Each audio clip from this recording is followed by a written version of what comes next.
Kyongil Jung Ilhak Yeon Doduk. 안녕하세요. 경일중 1학년 여러분 반갑습니다. 이번에 여러분들과 도덕적 사고와 행동에 대해서 공부해 보도록 하겠습니다. 우리 늘 그랬듯이 학습 목표 먼저 읽고 시작하도록 할게요. 도덕적 사고와 행동이 일치하지 않는 이유를 설명할 수 있다. 도덕적 실천 의지를 기르려는 자세를 지닐 수 있다. 자, 그러면 우리 키워드 어김없이 뽑아보고 가도록 하겠습니다. 도덕적 사고와 행동이 일치하지 않는 이유, 그리고 도덕적 실천 의지를 기르려는 자세를 한번 뽑아보고 기억하면서 수업 진행하도록 할게요. 자, 우리 그림을 한번 봅시다. 길거리에서 울고 있는 아이를 봤을 때 어떻게 해야 할까요? 라고 선생님이 물어봤죠. 경찰서에 데려다줘요. 엄마가 올 때까지 같이 기다려줘요. 우선 식당에 데려가서 밥을 사줘요. 라고 여러 친구들이 각자의 답을 하고 있습니다. 자, 이렇게 각자의 생각이 있음에도 불구하고 실제로 이렇게 혼자서 외롭게 고민이 있어 보이고 슬퍼 보이는 아이가 있는데도 이 친구들은 아까 대답했던 것과 달리 그냥 쌩 하고 지나가고 있죠. 분명히 이들은 알고 있어요. 네. 어떻게 해야 할지, 어떤 것이 도덕적인 것인지를 다 알고 있습니다. 그런데 실제로는 행동하지 않네요. 그쵸? 자, 위 사례에서 학생들이 말과 행동이 일치하지 않는 이유는 무엇일까? 여러분, 분명히 이들은 알고 있지만 실제 상황에서 이런 일이 일어났을 때 행동하지 않는 이유가 뭘까요? 우리 이런 경우가 되게 많죠. 우리가 머리로는 알지만 우리가 실제로 행하지는 않는 그런 일들이 굉장히 많은데 우리 이런 일들이 왜 생겨나고 또 이것을 방지하기 위해서는 어떻게 해야 되는지 알아보도록 합시다. 이 글을 보시면 도덕적 사고의 필요성이라고 나와 있죠. 자, 이 여자분이 굉장히 유명한 분이에요. 바로 한나 아렌트라는 분인데 이 분은 악의 평범성이라는 책을 썼어요. 평범성. 자, 이 악의 평범성의 내용은 바로 세계 2차 대전 당시에 아이만이라는 사람이 나치였어요. 나치였는데 수많은 이제 유대인들을 학살하고 희생을 시켰습니다. 자신들의 어떤 가치나 자신들의 이상을 위해서 이렇게 수많은 유대인들을 죽였는데 그래서 이제 이후에 이러한 범죄 사실이 발각이 되면서 재판에 불려져 가서 이 재판을 보면서 이 한나 아렌트가 연구를 했어요. 자, 이 아이만이 말하기를 나는 그때 당시 군인이었고 따라서 상부의 명령에 복종해서 그냥 나의 의무, 내가 할 일을 했을 뿐이지 나는 그것이 막 그렇게 나쁜 일이라고 생각하지 않았다. 나는 그냥 정말 시키는 대로만 했을 뿐이다. 라는 식으로 본인의 과거의 행동을 이야기를 해요. 사실 아이만이라는 사람 자체를 봤을 때 그 사람이 그냥 딱 보면 그렇게 막 나쁜 사람처럼 보이지가 않아요.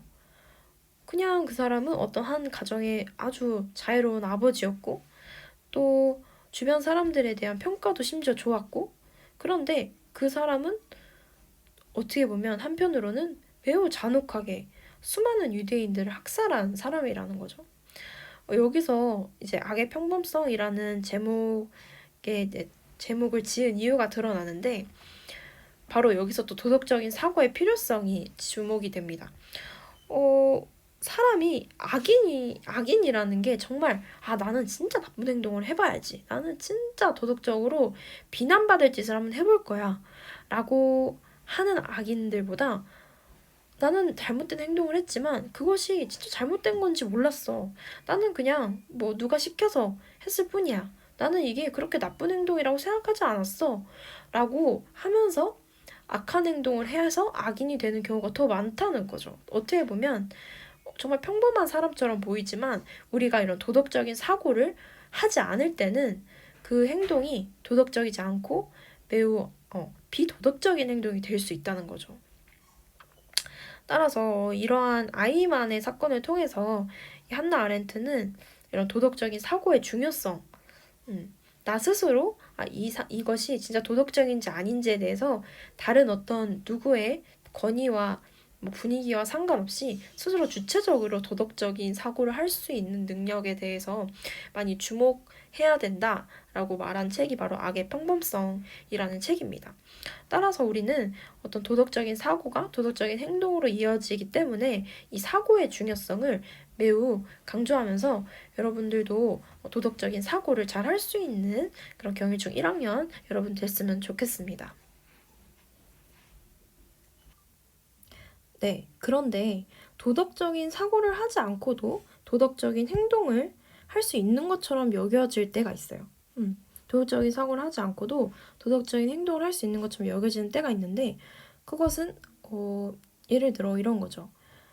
내가 다른 사람을 딱히 도와줄 생각이 있었던 건 아니야. 근데 어쩌다 보니 다른 사람을 도와주게 됐네? 도덕적인 행동을 하게 됐네? 이런 경우에는 내가 도덕적인 사고를 하지 않았지만 도덕적인 행동을 하게 된 경우겠죠. 자, 이 사례를 한번 보도록 하겠습니다. 나연이는 복도를 걷다가 어떤 글씨가 적혀있는 종이가 떨어져 있는 것을 보고 호기심이 생겨서 그 종이를 주웠다. 종이를 펼쳐보니 누군가 낙서를 하고 버린 것이었다. 나연이는 그 내용이 재밌어서 다 읽어본 후 종이를 휴지통에 버렸다. 한편 소정이는 복도를 걷다가 종이들이 여기저기 떨어져 있는 것을 보았다. 소정이는 복도 청소를 맡은 친구가 힘들어질 수도 있다는 생각에 그 종이들을 주워 교실 안에 있는 휴지통에 버렸다. 자, 이렇게 나연이와 소정이의 이야기가 나왔어요.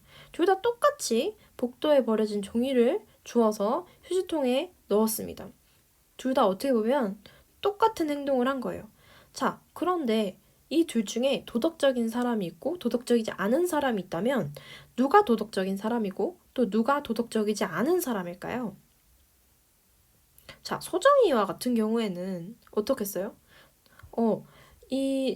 여기 복도를 청소하는 친구가 힘들어질까봐 그 친구를 위한 마음으로 복도에 떨어져 있는 쓰레기들을 버려줬죠. 근데 나연이는 복도에 뭐가 떨어져 있네? 이게 뭐지? 이런 어떤 궁금증, 호기심으로 그거를 주워서 보고 쓰레기통에 버렸어요. 자, 이런 경우에는 누가 더 도덕적이라고 할 수 있을까요? 자신의 행동이 도덕적으로 옳은지 그른지 알지 못한 채 그냥 옳은 행동을 하게 된 것은 그냥 겉으로는 도덕적이어 보일 수는 있어도 사실은 그것이 도덕적이라고 보기는 어렵겠죠. 왜냐면 진정한 의미에서 도덕적 행동을 하기 위해서는 도덕적 사고를 통해서 주체적으로 행동하는 태도를 갖출 때 그것이 바로 도덕적인 행동이 되고 진정한 의미의 도덕적인 사람이 될 수 있는 겁니다.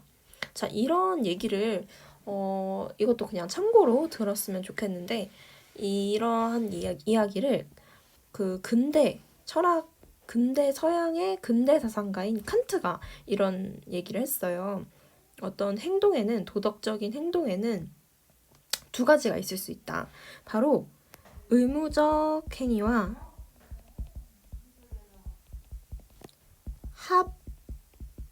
합의무적 행위가 있어요. 자, 의무적 행위라는 거는 그때 혹시 기억할지 모르겠지만 도덕이라는 것은 의무다. 그냥 다른 어떤 이유를 댈 필요 없이 그것은 우리에게 인간으로서 주어진 의무이기 때문에 반드시 실천해야 된다라고 말한 사람이 칸트였죠. 그래서 도덕을 의무로 봅니다.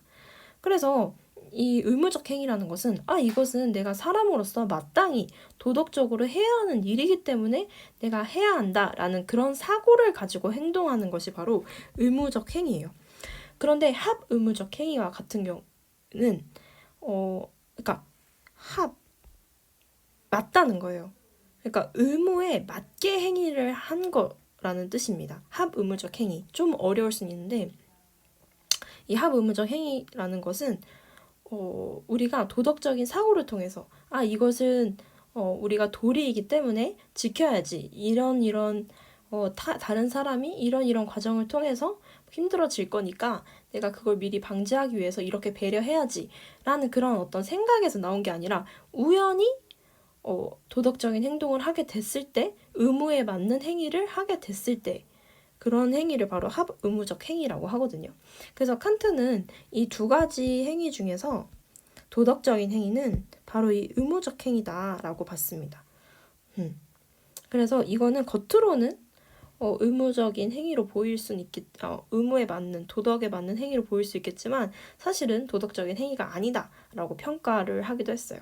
자, 이런 내용이 바로 옛날부터, 그 말은 정말 옛날부터 우리가 도덕에 관해서 생각할 때 우리가 오래전부터 생각해왔던 내용이다라고 알 수 있겠죠.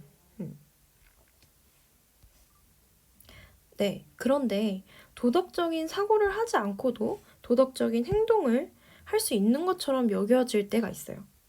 도덕적인 사고를 하지 않고도 도덕적인 행동을 할 수 있는 것처럼 여겨지는 때가 있는데 그것은 예를 들어 이런 거죠. 내가 다른 사람을 딱히 도와줄 생각이 있었던 건 아니야. 근데 어쩌다 보니 다른 사람을 도와주게 됐네? 도덕적인 행동을 하게 됐네? 이런 경우에는 내가 도덕적인 사고를 하지 않았지만 도덕적인 행동을 하게 된 경우겠죠. 자, 이 사례를 한번 보도록 하겠습니다. 나연이는 복도를 걷다가 어떤 글씨가 적혀있는 종이가 떨어져 있는 것을 보고 호기심이 생겨서 그 종이를 주웠다. 종이를 펼쳐보니 누군가 낙서를 하고 버린 것이었다. 나연이는 그 내용이 재밌어서 다 읽어본 후 종이를 휴지통에 버렸다. 한편 소정이는 복도를 걷다가 종이들이 여기저기 떨어져 있는 것을 보았다. 소정이는 복도 청소를 맡은 친구가 힘들어질 수도 있다는 생각에 그 종이들을 주워 교실 안에 있는 휴지통에 버렸다. 자, 이렇게 나연이와 소정이의 이야기가 나왔어요. 둘 다 똑같이 복도에 버려진 종이를 주워서 휴지통에 넣었습니다. 둘 다 어떻게 보면 똑같은 행동을 한 거예요. 자, 그런데 이 둘 중에 도덕적인 사람이 있고 도덕적이지 않은 사람이 있다면 누가 도덕적인 사람이고 또 누가 도덕적이지 않은 사람일까요? 자, 소정이와 같은 경우에는 어떻겠어요? 여기 복도를 청소하는 친구가 힘들어질까봐 그 친구를 위한 마음으로 복도에 떨어져 있는 쓰레기들을 버려줬죠. 근데 나연이는 복도에 뭐가 떨어져 있네? 이게 뭐지? 이런 어떤 궁금증, 호기심으로 그거를 주워서 보고 쓰레기통에 버렸어요. 자, 이런 경우에는 누가 더 도덕적이라고 할 수 있을까요? 자신의 행동이 도덕적으로 옳은지 그른지 알지 못한 채 그냥 옳은 행동을 하게 된 것은 그냥 겉으로는 도덕적이어 보일 수는 있어도 사실은 그것이 도덕적이라고 보기는 어렵겠죠. 왜냐하면 진정한 의미에서 도덕적 행동을 하기 위해서는 도덕적 사고를 통해서 주체적으로 행동하는 태도를 갖출 때 그것이 바로 도덕적인 행동이 되고 진정한 의미의 도덕적인 사람이 될 수 있는 겁니다. 자, 이런 얘기를 이것도 그냥 참고로 들었으면 좋겠는데 이러한 이야기를 그 근대 서양의 근대 사상가인 칸트가 이런 얘기를 했어요. 어떤 행동에는, 도덕적인 행동에는 두 가지가 있을 수 있다. 바로 의무적 행위와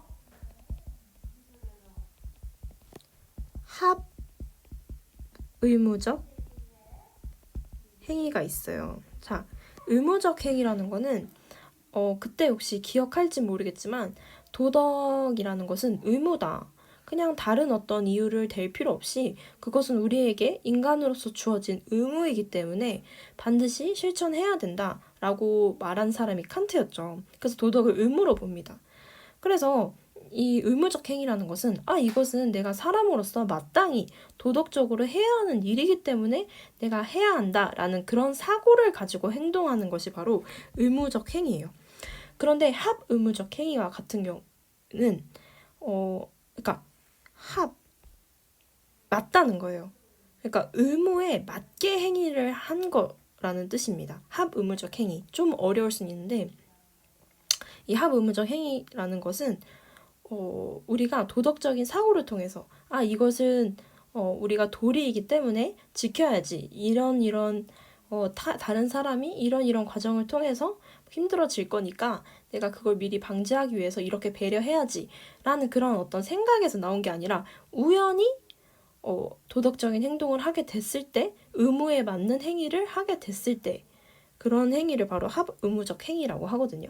그래서 칸트는 이 두 가지 행위 중에서 도덕적인 행위는 바로 이 의무적 행위다라고 봤습니다. 그래서 이거는 겉으로는 의무적인 행위로 보일 수는 의무에 맞는, 도덕에 맞는 행위로 보일 수 있겠지만 사실은 도덕적인 행위가 아니다라고 평가를 하기도 했어요. 자, 이런 내용이 바로 옛날부터, 그 말은 정말 옛날부터 우리가 도덕에 관해서 생각할 때 우리가 오래전부터 생각해왔던 내용이다라고 알 수 있겠죠. 자, 우리 도덕적인 사고와 행동이 일치하는 것이 상당히 어려운 일입니다. 여러분들 중학교 1학년 정도의 나이가 됐으면 사실 잘못된 것은 알고 또 옳은 것을 아는 나이이기도 해요. 그런데 여러분 매 순간, 매 선택이 다 도덕적인 선택을 하고 그렇게 도덕적인 행동을 하나요? 그거는 이제 여러분들뿐만 아니라 다 큰 어른들도 매우 어려워요. 그런 선택을 하는 것은. 왜 이렇게 이런 도덕적인 사고와 행동이 일치하지 않게 되는 걸까요? 우리는 도덕적으로 뭐가 옳고 그른지 알면서도 행동으로 옮기지 못하는 경우가 굉장히 많죠. 자, 우리 이 사례를 한번 보도록 하겠습니다. 한어리는 수업 시간에 떠들다가 선생님께 지적을 받았다. 오늘만 벌써 세 번째다. 한어리는 그렇게 행동해서 안 된다는 것을 잘 알고 있고 몇 번이나 그러지 않겠다고 다짐을 했다. 그러나 한어리의 행동은 잘 고쳐지지 않았다. 자, 한어리는 잘 알고 있었어요. 하긴 뭐 세 번째나 지적을 받았죠. 세 번째나 지적을 받았으니까 당연히 알죠. 그러나 행동이 잘 고쳐지지가 않았대요. 자, 이런 도덕적 행동과 이 사고의 불일치 왜 생겨나는 걸까요? 바로 그것은 이기적인 마음 때문입니다. 도덕적으로 옳은 것이 무엇인지 알면서도 자신의 편의에 따라서 행동하는 이기심 때문에 도덕적 행동을 하지 않게 되죠. 여러분 님피 현상 아나요? 핀피 현상이랑 님피 현상. 사회 시간에 배웠을지 모르겠는데 이 핀피 현상 같은 경우에는 이런 거죠. 막 집 앞에 막 좋은 뭐 종합 운동 시설이 들어온대요. 그러면은 막 제발 그거 우리 집 앞에 해달라고. 그리고 뭐 역이 들어와요. 예를 들어 뭐 지하철역이 하나 신설이 되는데 그게 바로 우리 집 앞에 됐으면 좋겠는 거예요. 그래서 막 진짜 우리 집 앞에 됐으면 좋겠다고 막 그렇게 계속 요청하는 그런 걸 바로 Please in my front yard 해서 핀피 현상이라고 하고, 님피 현상은 예를 들어 우리 집 앞에 우리 집 뒤에 막 그런 쓰레기 소각장이 생긴다는 거예요. 그러면은 분명 쓰레기 소각장이기 때문에 뭐 냄새도 나고 그리고 뭐 안 좋은 뭐 유해가스도 배출이 많이 될 거예요. 근데 그게 정말 우리 동네 내 집 뒤에 있는 게 너무 싫은 거야. 그래서 절대 우리 집만 안 돼. 다른 집은 모르겠는데 우리 집 뒤에 쓰레기 소각장 있어서는 안 돼. 이렇게 해서 막 시위하고 하는 거를 이제 님피 현상이란 말이죠. 쓰레기 소각장 당연히 있어야 돼요. 왜냐면 그게 없으면 쓰레기를 어디서 태우며 그러면은 뭐 어디서 세워야 할지 모르잖아요. 다 솔직히 싫죠. 그런데 우리 집 빼고는 뭐 세워도 되지만 진짜 우리 집만은 안 돼라고 생각하는 그런 이기적인 마음. 그리고 다른 데는 안 되고 꼭 우리 집 앞에만 뭐 좋은 시설들이 들어서야 된다라고 생각하는 그런 이기심, 핀피 현상 이런 것들이 다 어떤 이기심과 관련되어 있는 거죠.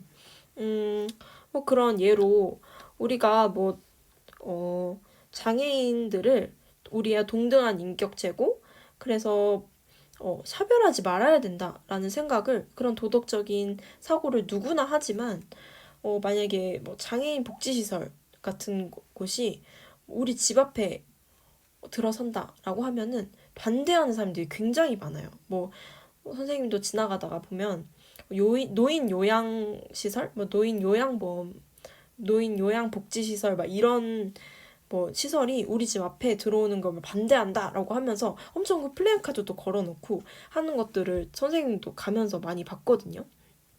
우리는 누구나 타인을 배려해야 된다. 뭐 도덕적으로 살기 위해서는 나 혼자만 사는 것이 아니기 때문에 다른 사람들을 배려하고 존중해야 된다. 뭐 이런 도덕적인 원리들을 잘 알고는 있어요. 그렇지만 나의 어떤 이익과 관련되고 나의 이해관계에 있어서 나에게 이득이 안 되고 손해가 될 때는 엄청 이기적인 모습으로 변하죠. 그렇기 때문에 우린 머리로는 알아도 실천하지 못하게 되는 거죠.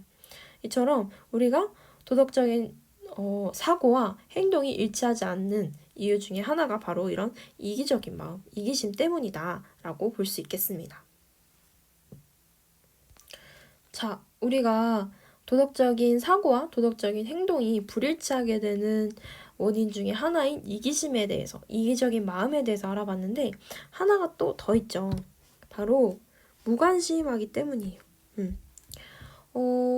왜냐하면 우리는 사실 내 일이 아니면 굳이 내가 나서서 그것에 대해서 막 생각해보고 그것에 대해서 용기를 낼 필요가 없다고 생각하게 되는 거죠. 내 일이 아니니까. 그냥 나는 내 할 일 하고 하면 되고 그냥 뭐 그 사람이 어떻게 되건 말건 그냥 내 일이 아니기 때문에 관심 자체가 없어져 버리는 거예요. 그래서 교통사고 현장을 목격했지만 내 일이 아니기 때문에 그냥 지나가는 그런 경우들도 있을 수도 있고 이러한 도덕적인 문제 상황에서 무관심한 태도는 결국 우리가 알긴 알지만 그것을 직접 행동하고 실천하는 결과를 낳을 수는 없겠죠. 왜냐면 내 일이 아니라고 생각하는 어떤 무관심 때문에. 그리고 또 어떤 게 있을까요? 바로 용기가 부족하기 때문이에요. 여러분 이런 경우도 있을 거예요.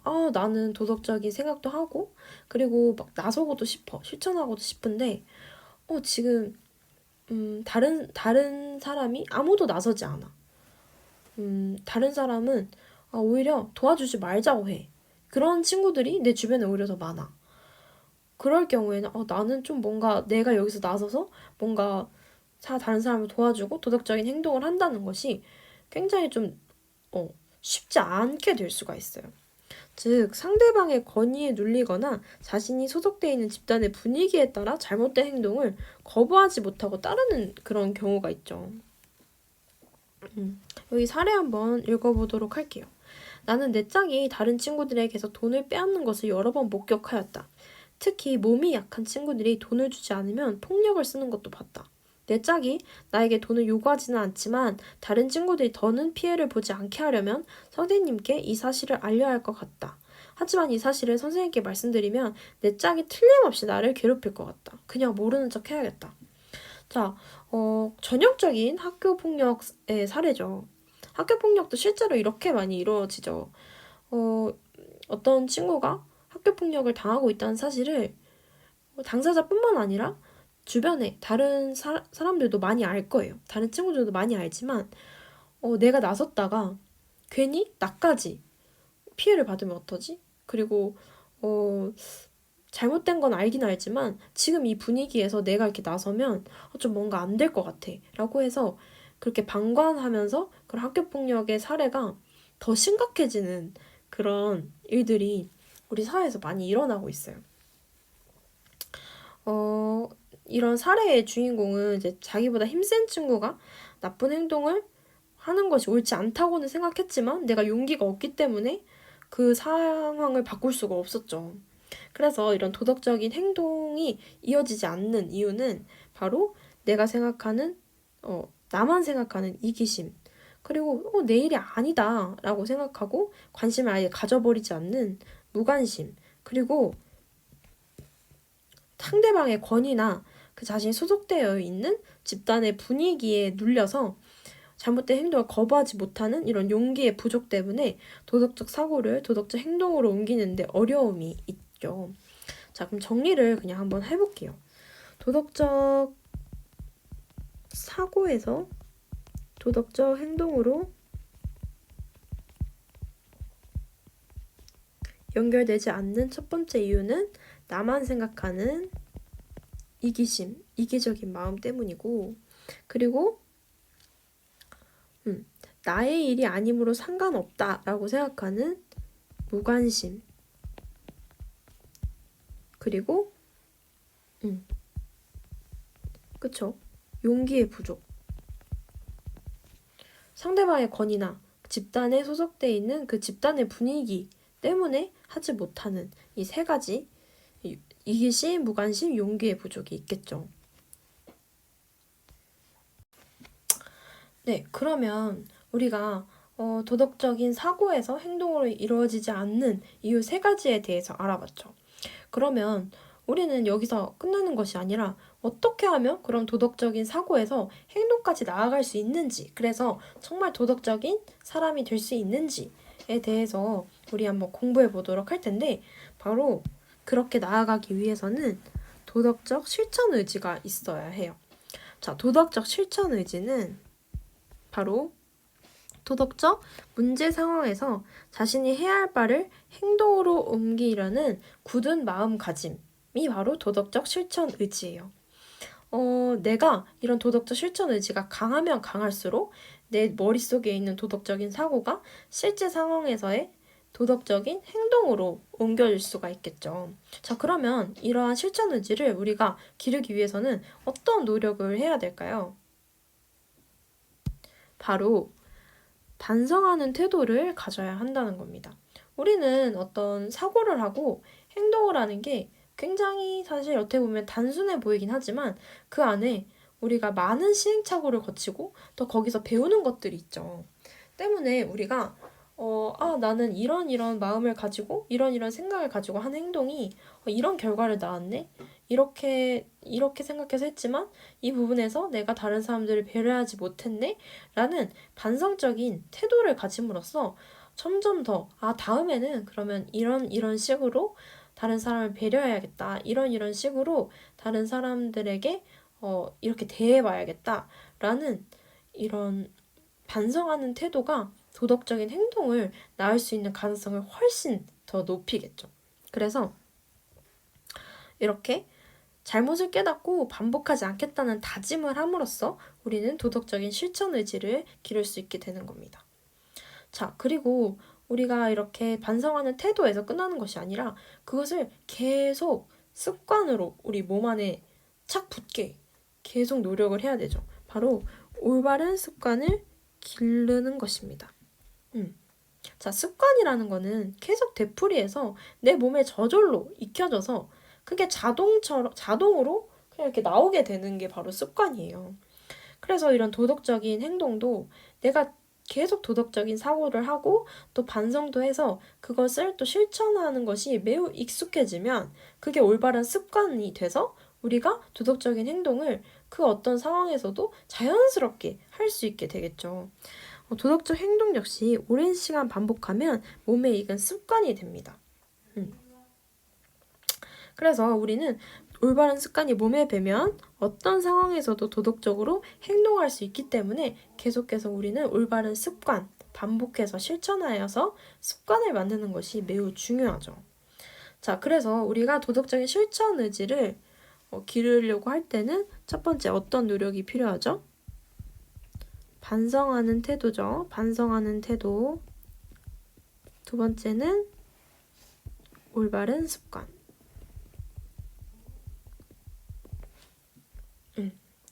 자, 우리 오늘 도덕적인 실천 의지도 배워봤고 또 왜 도덕적 사고와 도덕적 행동이 일치하지 않는지에 대해서도 막 배워봤는데 우리 이제 마지막으로 정리하고 수업 마치도록 하겠습니다.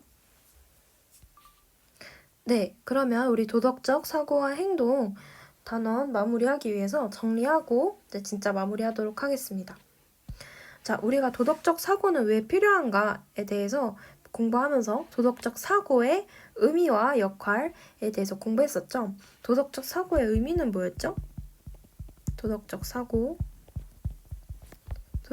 의미는 우리가 살아가면서 부딪히는 다양한 도덕 문제를 해결하기 위해 생각하고 판단하는 것이었죠. 이것을 바로 도덕적 사고의 의미였습니다. 자, 그러면 역할은요. 도덕적 사고의 역할은 나의 행동이 자신과 다른 사람에게 미칠 결과를 고려해서 가장 적절한 도덕적 행동이 무엇인지 선택하는 것이 바로 도덕적 사고의 역할이었어요. 나의 행동이 자신과 타인에게 미칠 결과를 고려하여 적절한 도덕적 행동을 선택하는 거였죠. 도덕적 사고의 역할이. 네, 잘했습니다. 자, 그러면 우리 도덕적 사고와 행동이 일치하기가 어렵다고 했어요. 도덕적 사고와 행동이 도덕적 행동이 일치하기가 어렵다고 했어요. 자, 왜 일치하기가 어려웠죠? 첫 번째, 그쵸? 나만의 어떤 편의를 위한, 나만 편하고자 하는 그런 이기심 때문이었죠. 나에게 이득이 되기 위함을 너무 바라다 보면 그런 도덕적인 사고에서 행동으로 나아가기가 어렵습니다. 자, 그러면 또 뭐가 있죠? 내 일이 아니야. 난 관심 없어. 라고 하는 이런 무관심 때문이었고, 그리고 다른 애들이 아무도 거기에 대해서 뭐라고 하지 않던데? 그리고 저기 나보다 훨씬 더 권위 있고 힘 있는 사람이 그렇게 하라고 했어. 나는 그래서 그렇게 도덕적이지 않다고 생각하지만 거기서 내가 바꿀 힘이 없어. 말할 수가 없어. 라고 하는 용기 부족. 자, 이 세 가지가 바로 도덕적 사고에서 도덕적 행동으로 나아가지 못하게 되는 원인이 되겠죠. 자, 그러면 마지막으로 도덕적 실천 의지에 대해서 해볼게요. 자, 도덕적 실천 의지는 어떤 거였죠? 도덕적인 문제 상황에서 자신이 해야 할 바를 행동으로 옮기려는 도덕적 문제 상황에서 자신이 해야 할 바를 행동으로 옮기고자 하는 굳은 마음가짐. 바로 도덕적 실천 의지라고 해요. 그래서 도덕적 실천 의지가 강할수록 우린 도덕적 행동을 하게 될 수 있겠죠. 자, 그러면 이런 도덕적 실천 의지를 기르기 위해서는 두 가지 방법이 있었어요. 자, 첫 번째 뭐가 있었어요? 바로 그쵸, 반성하는 태도였습니다. 그리고 두 번째는 우리가 계속 뭘 해야 된다? 실천해야죠. 실천하면서 뭐가 생겨요? 그쵸, 올바른 습관이 생기겠죠. 올바른 습관을 길러야 한다가 바로 도덕적 실천 의지를 기를 수 있는 이 두 가지 방법이었습니다. 자, 여러분 오늘도 수고 정말 많이 하셨고요. 다음 시간에는 도덕적 상상력과 도덕적 민감성에 대해서 배워보도록 할게요. 여러분 과제 꼭 해주시고요. 정말 수고하셨습니다.